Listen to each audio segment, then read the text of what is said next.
Have you ever been accused of something you didn't do? Have you ever watched your entire life crumble because of a lie you couldn't disprove? Have you ever felt God abandon you right when you needed Him most? This is the story of Pastor Daniel Matthews, a 32-year-old youth pastor from Austin, Texas, who went from leading a thriving church ministry to cleaning toilets at a community college in less than 48 hours.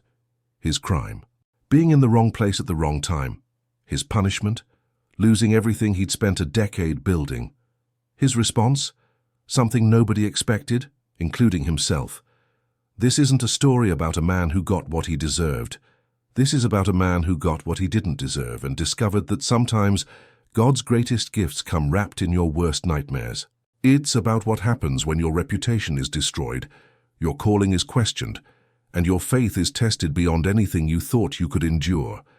And it's about the truth that your darkest valley might actually be the path to your highest calling. If you're starting 2026 feeling like last year destroyed you, like your reputation is ruined, like people have turned against you, or like God has forgotten your name, you need to hear this story. Because Daniel's journey from disgrace to grace, from janitor to voice of hope for thousands, proves that your ending isn't written yet, not even close.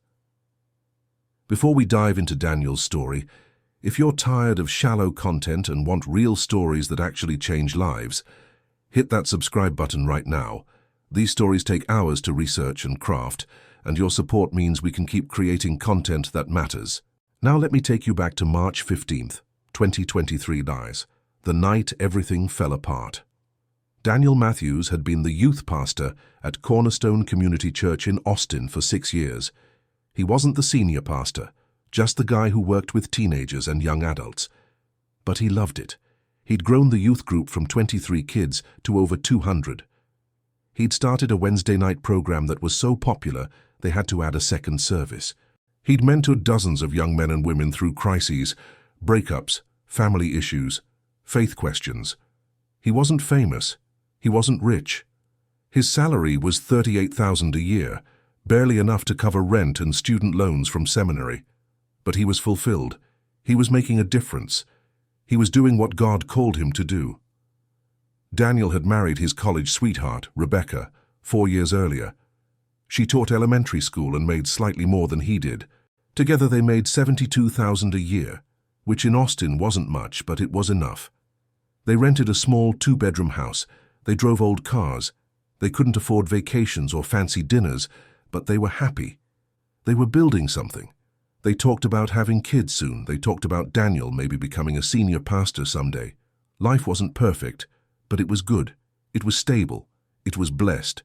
Then came March 15th. Daniel had been asked by the senior pastor, Pastor Greg, to make a bank deposit. The church had held a special fundraising event for missions, and they'd collected over $47,000 in cash and checks. Pastor Greg usually handled the finances himself, but he had a family emergency that Friday and asked Daniel if he could take the money to the bank before it closed at 5. Daniel said yes.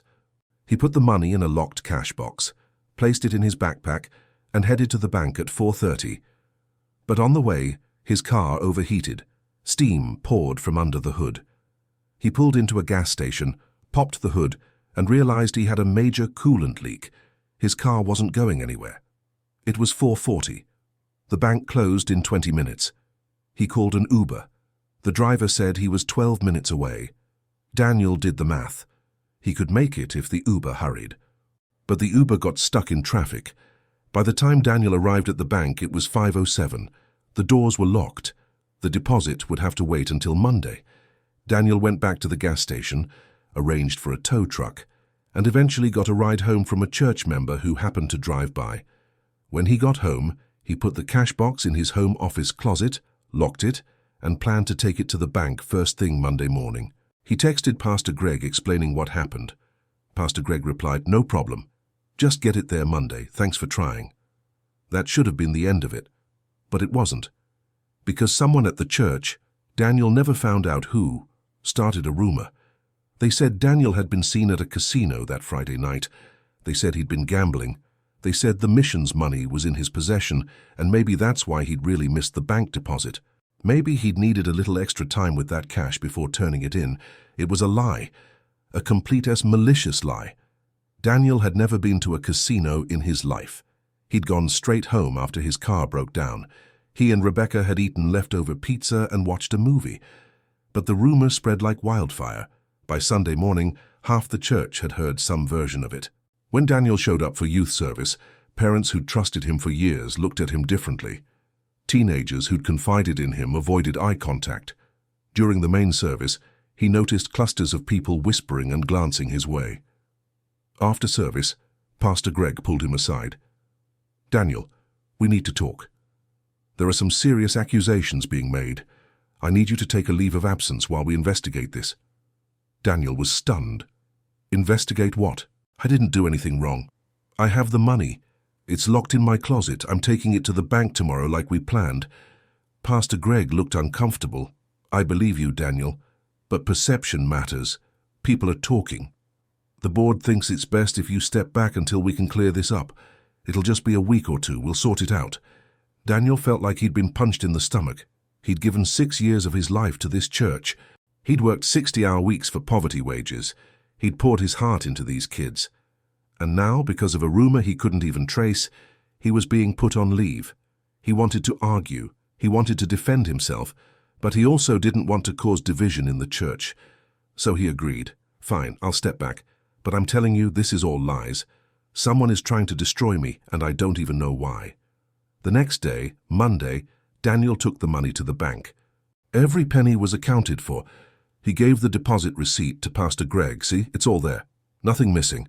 Can I come back now?" Pastor Greg looked relieved but also troubled. "That's great, Daniel. Really? But the board met last night. They think we need to do a full financial audit of the youth ministry, just to be thorough, just to make sure there's nothing else anyone could question. It'll take about a month. We'll pay you during the investigation. Just sit tight. A month." Daniel went home and told Rebecca. She was furious. "This is insane. You didn't do anything wrong. Why are they treating you like a criminal?" Daniel didn't have an answer. He felt numb, betrayed, confused. He'd always believed that truth would prevail, that if you did the right thing, God would protect you. But here he was, doing everything right, and being punished for it. The audit took 6 weeks, not 4. During that time, the rumors got worse. Someone said Daniel had been skimming money from youth group fundraisers for years. Someone else said he'd been using church credit cards for personal expenses. None of it was true. The audit would eventually prove that, but the damage was done. Daniel's name was mud. People he'd considered friends stopped returning his calls. Parents he'd counseled through their teenagers. Crises now acted like he was a predator. The church stopped paying him after 3 weeks, saying the investigation was taking longer than expected, and they couldn't keep paying someone who wasn't working. Rebecca's salary wasn't enough to cover their bills. They had rent, car payments, student loans, insurance, groceries. They burned through their small savings in 2 weeks. By the end of May, they were 30 days behind on rent. Their landlord gave them an eviction notice. Daniel applied for dozens of jobs, but every potential employer Googled his name and found the rumors.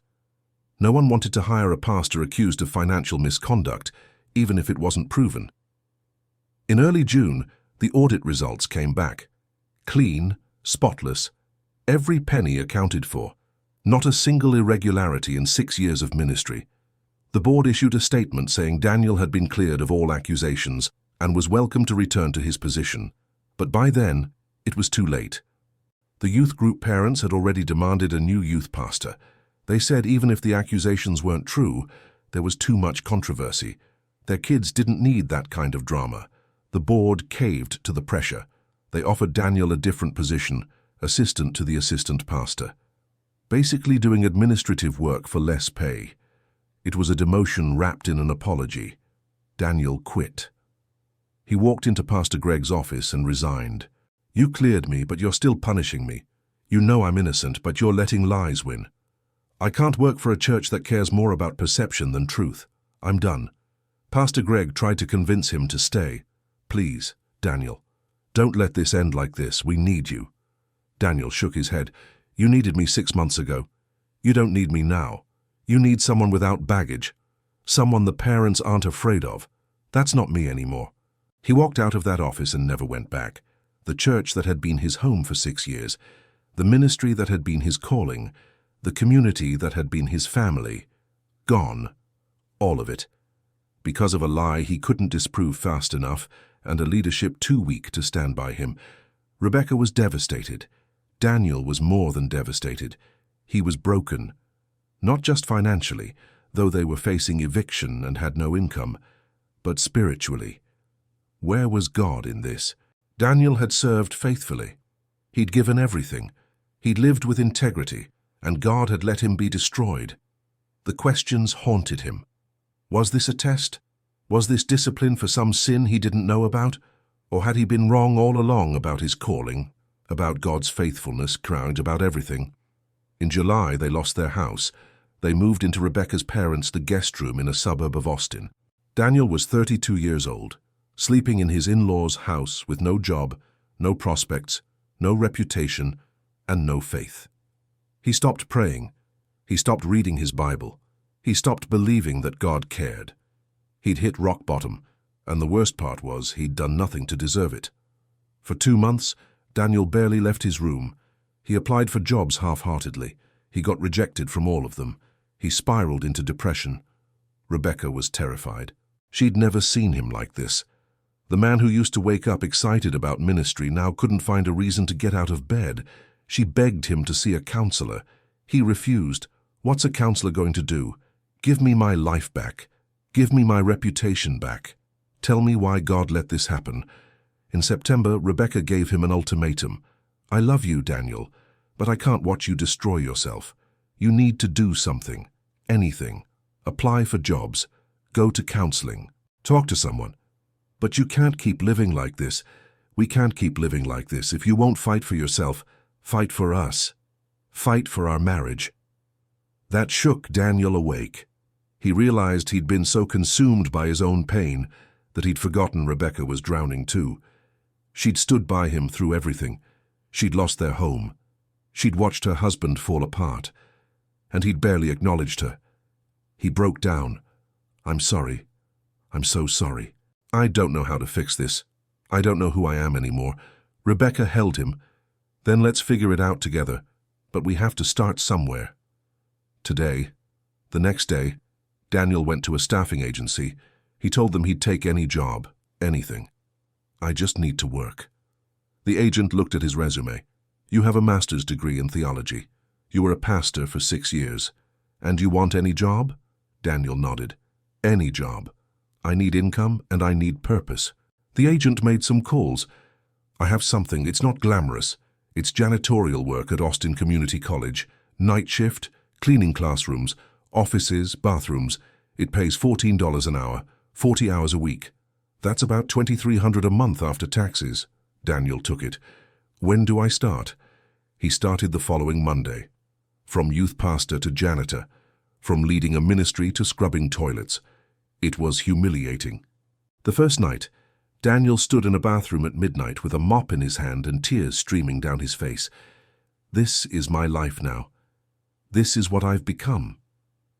He thought about all the sermons he'd preached about trusting God, about how God has a plan, about how trials make you stronger. All those words felt hollow now, empty, like lies he'd told kids who trusted him. But he showed up the next night, and the night after that. He cleaned, he mopped, he emptied trash cans, he scrubbed sinks. He did the work nobody else wanted to do. And slowly, something unexpected happened. He started noticing things. The janitor's closet where he stored his supplies became a strange kind of sanctuary. It was quiet, dark, isolated. And one night, about 2 weeks into the job, Daniel stood in that closet organizing cleaning supplies, and he prayed for the first time in months. God, I don't know if you're listening. I don't know if you care, but I can't do this alone anymore. I'm tired, I'm broken, I don't have any fight left. If you're real, if you still have a plan for me, you're going to have to show me, because I can't see it. He didn't hear a voice. He didn't feel a sudden peace, but something shifted. Just slightly. Like a door that had been locked for months, cracked open just an inch. That night, while cleaning a classroom, Daniel found a Bible someone had left behind. He picked it up, intending to put it in the lost and found. But he opened it. It fell to a page in the book of Job, and he read, "Though he slay me, yet will I trust in him." Daniel stared at those words. Job lost everything, his family, his wealth, his health, and he still trusted God. Daniel had lost a lot, but not everything. He still had Rebecca. He still had his health. He still had today. He took the Bible home, started reading it again, not as a pastor preparing sermons, but as a broken man desperate for hope. And the Bible felt different, raw, real, less like a textbook and more like a lifeline. He read about David being hunted by Saul, about Joseph being thrown in prison for years, about Paul being beaten and shipwrecked, about Jesus being betrayed by his closest friends. Suffering wasn't an exception in the biblical narrative, it was the norm. And yet, all those people came through it, not unscathed, but transformed. If this story is speaking to you, do me a favor and hit that like button. It helps more people find this message. And if you've ever felt betrayed or abandoned by people you trusted, drop a comment below. Let's create a community where people know they're not alone in their struggles. By October, Daniel had settled into a rhythm. He worked his night shift. He came home at 6 a.m. He slept until early afternoon. He spent evenings with Rebecca. Their marriage, which had been strained to the breaking point, started healing. They talked more, really talked, about the pain, about the anger, about their fears, about whether they still believed. And slowly, they found their way back to each other. Rebecca said something that stuck with Daniel. Maybe God didn't cause this. Maybe evil people caused this. But maybe God is using it anyway, to strip away everything we thought we needed so we could discover what we actually need. One night in November, Daniel was cleaning the student lounge when he overheard a conversation. 3 college students were sitting at a table, and one of them was crying. "I don't know what to do," the girl said. "I can't afford next semester. My financial aid didn't come through. My parents can't help. I'm going to have to drop out." Her friends tried to encourage her, but they didn't have answers. Daniel kept cleaning, but he was listening. After the friends left, the girl sat there alone, head in her hands, crying quietly. Daniel hesitated. He was a janitor. She was a student. He had no authority, no credentials, no reason to approach her. But something inside him, something he hadn't felt in months, stirred. He walked over. "Excuse me. I'm sorry to intrude. I couldn't help overhearing. Are you okay?" The girl looked up, embarrassed. "Oh, I'm fine. Just, life stuff." Daniel nodded. Financial trouble is the worst kind of stress. The girl's defenses dropped. "You have no idea. I've worked so hard to get here. I'm the first person in my family to go to college, and now I'm going to lose it all because I can't afford tuition." Daniel sat down. "If you don't mind me asking, how much do you need?" She laughed bitterly. $8,000. Might as well be $1 million. Daniel thought for a moment. "Have you applied for emergency student loans? Have you talked to the financial aid office about payment plans? Have you looked into work-study programs?" The girl shook her head. "I didn't know those existed." Daniel spent the next 20 minutes walking her through options she didn't know about. Resources on campus, programs for low-income students, grants she could apply for, scholarships with deadlines coming up. He pulled out his phone and helped her find the websites. By the end of the conversation, she had a plan. She had hope. She looked at him with tears in her eyes. "Thank you. You have no idea how much this helps. Who are you?" Daniel smiled. "Just the janitor. But I used to counsel people through hard times. Old habits die hard, I guess." She laughed. "Well, you're a really good janitor." Daniel watched her walk away, and for the first time in 7 months, he felt like himself again. Not the title, not the position, but the calling, helping people, giving hope, making a difference. He'd thought he needed a church and a title to do that. But maybe he didn't. Maybe the calling wasn't tied to a place, maybe it was tied to a person, and that person was still alive inside him, even in a janitor's uniform. Over the next few weeks, Daniel started intentionally connecting with students during his shifts, not in a creepy way, just being present, listening, offering encouragement when appropriate. He met a young man named Marcus who was struggling with depression and suicidal thoughts. They talked for an hour in an empty hallway at 2 a.m. Daniel didn't preach. He just listened, shared his own story of hitting rock bottom, told Marcus he wasn't alone, gave him the campus counseling center's number. A week later, Marcus came back and told Daniel he'd gone to counseling and it was helping. "Thank you for not treating me like I was crazy. Thank you for just being real." Daniel met a single mom named Alicia, who was taking night classes while working full-time during the day. She was exhausted, overwhelmed, barely holding it together. Daniel encouraged her. "You're doing something incredible. Your kids are going to remember that you didn't give up." She cried.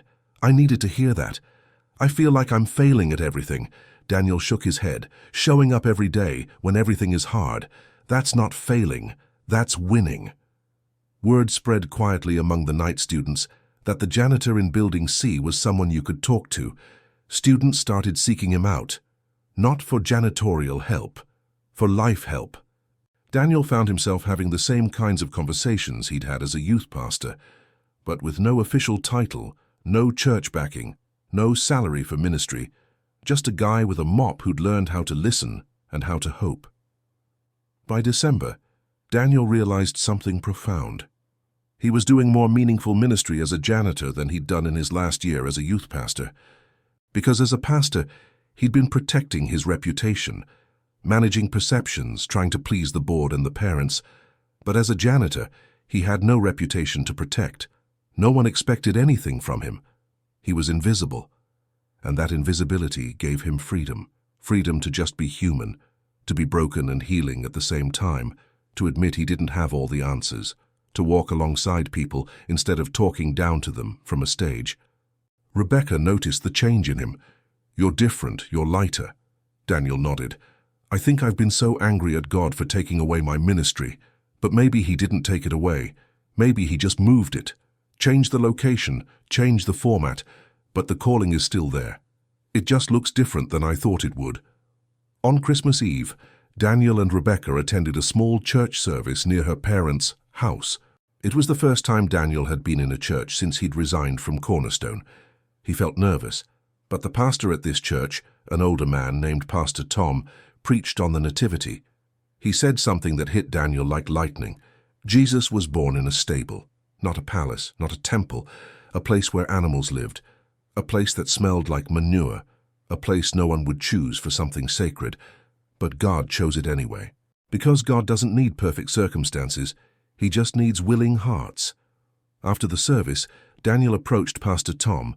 "I needed to hear that. Thank you." They talked. Daniel shared a condensed version of his story. Pastor Tom listened without judgment. Then he said, "I've been a pastor for 40 years, and I've learned that sometimes God prunes us, cuts away everything that's not essential. It's painful. It feels like death. But it's actually preparation for new growth. You're being pruned, Daniel. Don't waste it." In January of 2024, Daniel started something new. He created a Facebook group called Late Night Hope. It was for night shift workers, insomniacs, students, anyone who was awake in the dark hours when the world felt lonely. He posted encouragement, Bible verses, practical advice, stories of his own struggles. He was honest, raw, real. He didn't pretend to have it all together. He shared his journey from pastor to janitor, from bitterness to healing, from abandonment to purpose. The group grew slowly at first, 20 people, 50 people, 100. But by March, there were over 1,000 people in the group. People from all over the country, all over the world, night shift nurses, truck drivers, parents with newborns, lonely college students, people struggling with addiction, depression, divorce, job loss. The group became a community. People supported each other, prayed for each other, shared resources, celebrated victories. Daniel started doing live videos at midnight every Friday, just him in his janitor's closet during his break, talking about whatever God had been teaching him that week, about suffering, about grace, about finding purpose in the mundane, about trusting God when life makes no sense. The videos were raw, unpolished, shot on his phone with fluorescent lights buzzing in the background, but people connected with them because they were real. There was no performance, no stage. Just a broken man in a janitor's closet sharing hope with other broken people. By June, the late-night hope group had 5,000 members. Daniel started getting messages. "Your words saved my life. I was planning to end it. But I saw your video and decided to wait one more day." One more day turned into one more week. "I'm still here because you were honest about your pain. Thank you." Other messages said, "I've been hurt by church. I haven't been to one in years. But your honesty makes me think maybe God is real after all. Maybe it's not about the building. Maybe it's about the relationship." Daniel showed these messages to Rebecca. "I don't understand. I'm reaching more people now than I ever did as a youth pastor. How is that possible?" Rebecca smiled. "Because you're not trying to impress anyone anymore. You're not worried about what people think. You're just being yourself, broken and healing. That's what people need to see, not perfection, authenticity." By August, the group had 10,000 members. A publisher reached out to Daniel. "We've been watching your group. We'd like you to write a book, your story, your journey from pastor to janitor, the lessons you've learned about faith in the darkness. We think it could help a lot of people." Daniel was stunned. "I'm not a writer, I'm a janitor who posts on Facebook." The publisher laughed. "That's exactly why it'll work. Write like you talk. Be honest like you are in your videos. That's what people are hungry for." Daniel wrote the book in 4 months, typing on his laptop during breaks at work, at his in-laws, kitchen table, wherever he could find time. He called it Pruned, finding purpose in the place you never wanted to be. The book told his whole story: the false accusations, the betrayal, the depression, the janitor's closet, the students, the Facebook group, the slow, painful journey back to faith. He didn't sugarcoat anything. He didn't pretend it all worked out perfectly. He was honest about the scars, the anger that still flared up sometimes, the trust issues, the nightmares, but also about the unexpected gifts, the freedom, the authenticity, the deeper faith forged in fire. The book released in January of 2025. Daniel had no expectations. He figured maybe a few hundred people from his Facebook group would buy it. Instead, it hit the bestseller list in its first week. Christian readers were starving for honesty, for someone who admitted that faith didn't make everything perfect, that you could love God and still struggle, that sometimes following Jesus led to a stable, not a palace. Invitations started pouring in. Churches wanted Daniel to speak. Conferences wanted him on their lineup. Podcasts wanted interviews. Daniel was overwhelmed. "I'm still a janitor. I still work nights. I'm not qualified for this." Rebecca reminded him, "You're more qualified now than you ever were, because you've lived it. You're not speaking from theory, you're speaking from experience." Daniel started accepting speaking engagements. He'd work his night shift and sleep a few hours, then drive to a church or event to speak. He never quit his janitor job. He told every audience, "I'm still a janitor, and I'm okay with that. Because I've learned that God doesn't need my title, He just needs my yes." The crowds resonated with that. Here was a guy who'd lost everything and wasn't trying to get it back, who'd found purpose in the last place anyone would look, who'd learned that your value isn't in what you do, but in whose you are. By March of 2025, Late Night Hope had over 30,000 members. The book had sold over 100,000 copies. Daniel was speaking at churches across the country, but he still worked at Austin Community College, still cleaned toilets, still had midnight conversations with struggling students, because that's where it started. That's where he'd met God again, in the janitor's closet, in the dark, in the place no one saw.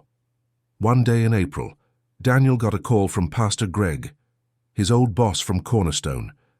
"Daniel, I've been following what you're doing. I've read your book. I need to apologize. We failed you, I failed you. I should have stood by you. I should have fought for you. I was weak. I chose politics over principle. And I'm sorry. I know sorry doesn't fix anything. But I needed you to know." Daniel was silent for a long moment. Then he said, "I forgive you. I'm not going to lie and say it doesn't still hurt. It does. But I've learned that bitterness is expensive, and I can't afford it." Pastor Greg's voice broke. "Thank you. That means more than you know. We'd love to have you back. We'd love you to lead our adult ministry. Daniel shook his head. No, that's not my path anymore, but I appreciate the offer. Pastor Greg understood. Well, for what it's worth, what you're doing now is reaching more people than you ever could have here. Maybe God knew that. Maybe that's why he allowed it all to happen. Daniel had thought about that a lot. Did God cause the false accusations? No. Evil people did that. Did God cause the betrayal? No. Weak people did that. But did God waste it? No. He used it. Took the worst thing that ever happened to Daniel and turned it into the best thing. Not because the pain was good, but because God is good, and he doesn't waste anything, not even, especially not at your darkest valley. By June, Daniel and Rebecca had saved enough money from the book and speaking fees to move out of her parents' house. They rented a small apartment, nothing fancy, but it was theirs. Rebecca said, "You know what's funny? We're making less money now than when you were a youth pastor, but we're happier. Why is that?"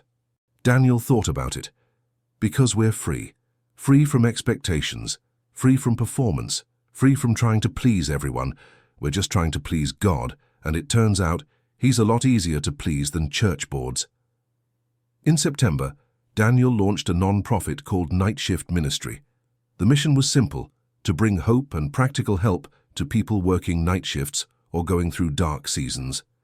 They partnered with churches to provide resources, counseling, financial assistance, and community for people who felt invisible. Janitors, security guards, nurses, factory workers, truck drivers, the people who kept the world running while everyone else slept, the people no one noticed. Daniel noticed them because he was one of them.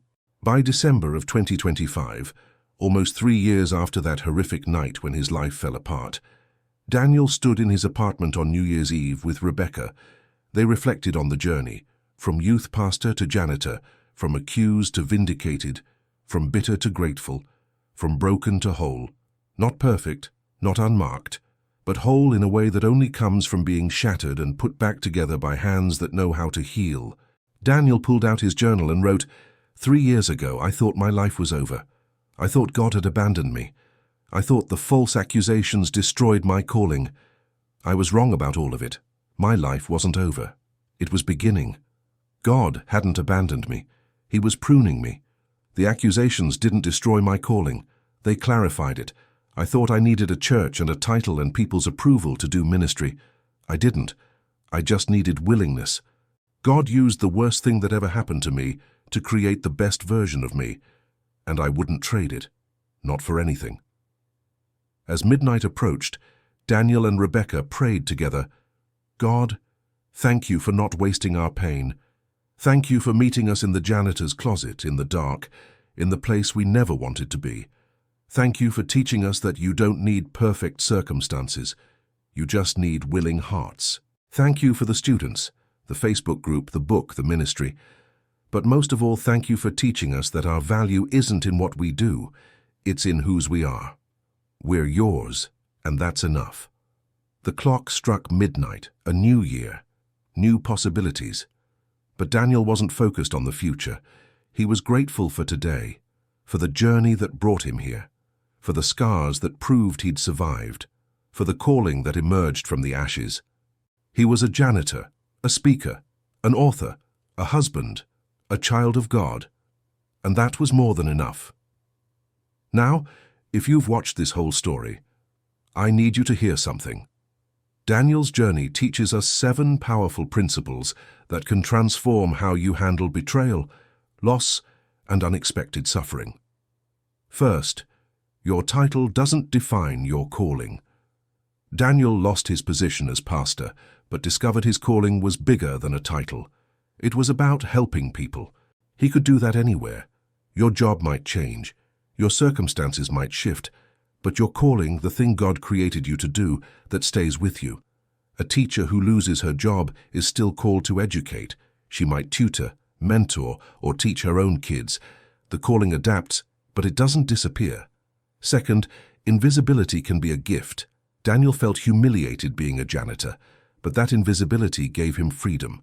No one expected anything from him. He could be authentic. He could be broken. He could help people without worrying about his reputation. Sometimes the best ministry happens when no one's watching, when there's no stage, no spotlight, no applause, just you and someone who needs help. Third, your darkest valley might be your greatest preparation. Daniel's suffering qualified him to help others who were suffering. His book, his ministry, his message, all came from his pain. God doesn't waste your valleys. He uses them to give you wisdom, compassion, and authority to help others walk through theirs. Don't despise your dark season. It's preparing you for something bigger than you can see right now. Fourth, community matters, but the right community. Cornerstone Church abandoned Daniel when he needed them most, but the Late Night Hope Facebook group became his community, people who understood struggle, who didn't judge, who supported each other. If the community you're in isn't supporting you, find a different one. Church isn't always in a building. Sometimes it's online. Sometimes it's in a janitor's closet at midnight. Wherever people are genuinely caring for each other, that's church. Fifth, authenticity beats performance every time. Daniel's unpolished videos from his janitor's closet reached more people than his polished youth group sermons ever did, because people can spot performance. They're hungry for authenticity, for someone who admits they don't have it all together, for someone who's broken and healing at the same time. Stop trying to look perfect. Start being real. That's where connection happens. Sixth, forgiveness frees you, not them. When Daniel forgave Pastor Greg, it didn't change what happened. It didn't give him his old life back, but it released Daniel from the prison of bitterness.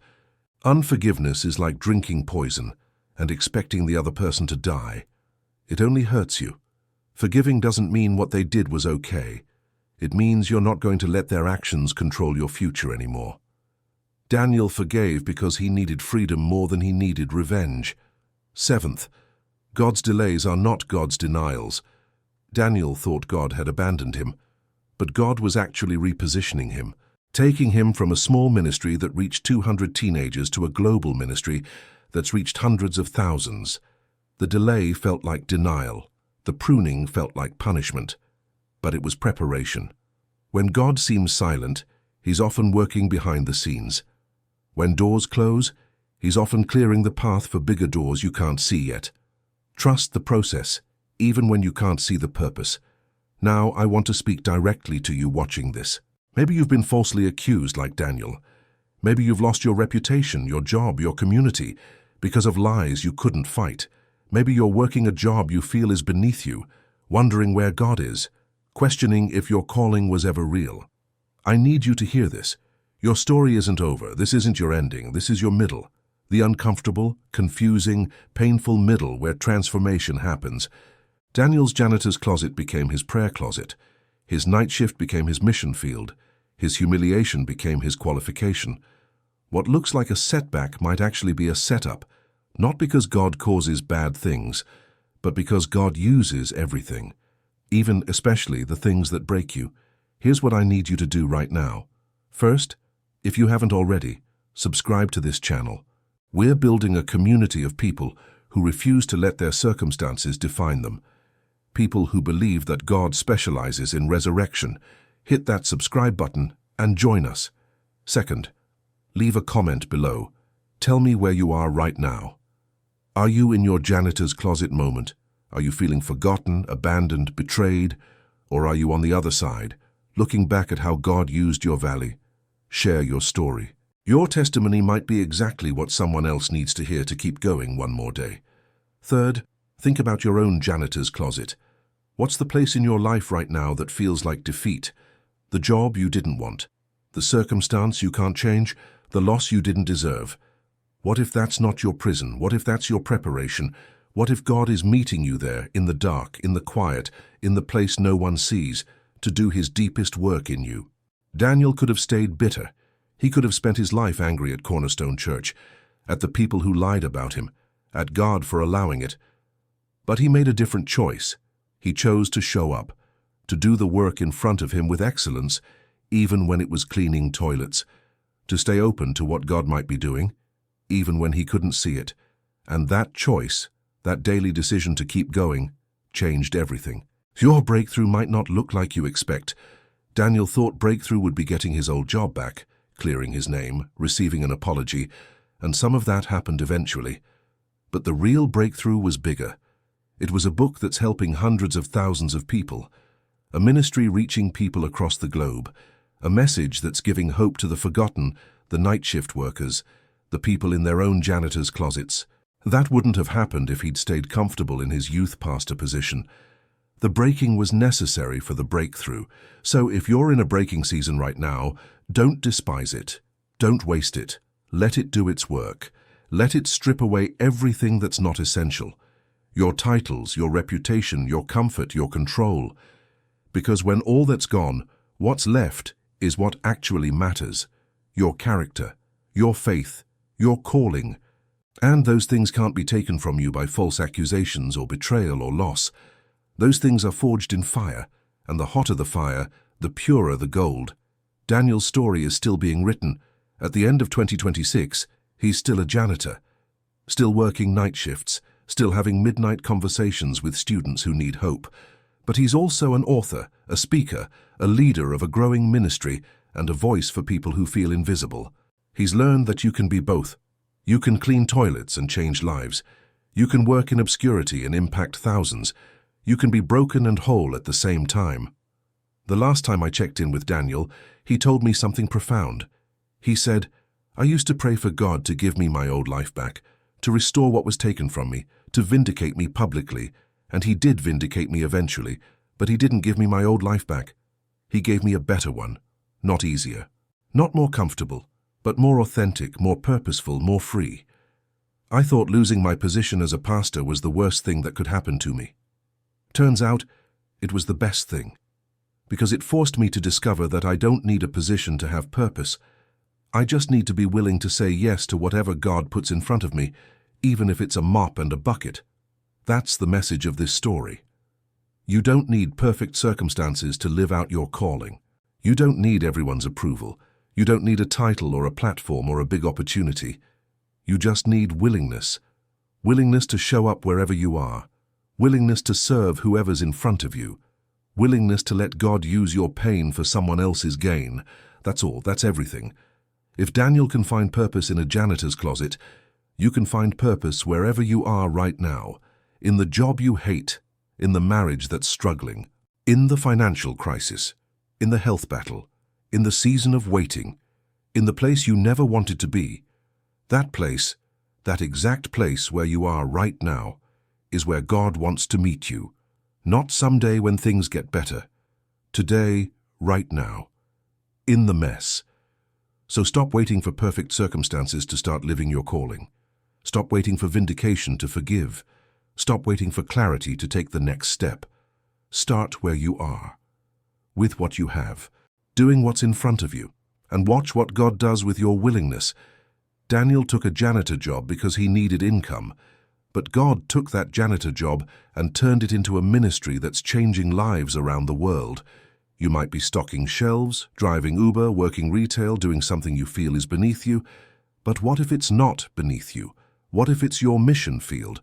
What if the people you encounter there need exactly what you have to offer? Your story, your empathy, your hope. What if God positioned you there on purpose? The question isn't, how do I get out of this place? The question is, what can I do while I'm here? How can I serve? Who can I help? What can I learn? How can I grow? Because here's the truth. God is less concerned with your comfort than he is with your character. He's less concerned with your happiness than he is with your holiness. And sometimes, often, he uses the very circumstances we're trying to escape to shape us into the people he's called us to be. Daniel's janitor's closet was his seminary. His night shift was his training ground. His brokenness was his curriculum. And when he graduated from that season, he was more qualified to do ministry than any formal education could have made him, because he'd lived it. He'd walked through the valley. He'd come out the other side, and now he could guide others through theirs. Your valley isn't wasted. Your pain isn't pointless, and your struggle isn't meaningless. It's all preparing you for something bigger than you can see right now. But you have to stay faithful in the small things, in the mundane things, in the things no one sees, because that's where character is built. That's where faith is forged. That's where God does his deepest work. Before we close, I want to pray for you. Wherever you are, whatever you're facing, I want to speak hope over your situation. So bow your head with me, close your eyes, and receive this. God, I pray for every person watching this right now who feels like Daniel felt, betrayed, forgotten, abandoned, working a job they feel is beneath them, questioning their calling, wondering if you're real, if you care, if you have a plan. I pray that you would meet them right where they are, in their janitor's closet, in their dark night, in their valley.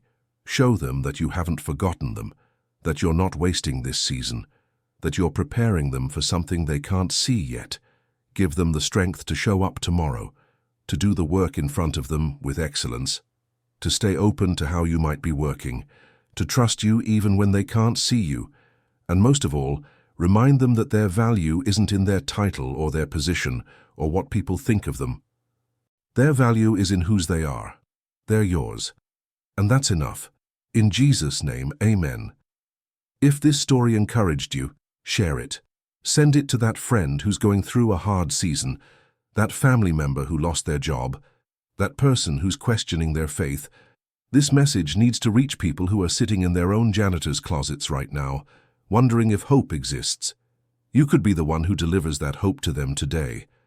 And come back. Come back in 30 days and tell me what changed, what action you took, what God showed you, what breakthrough happened. I want to celebrate with you. I want to hear your story. Because your story matters. Your journey matters. You matter.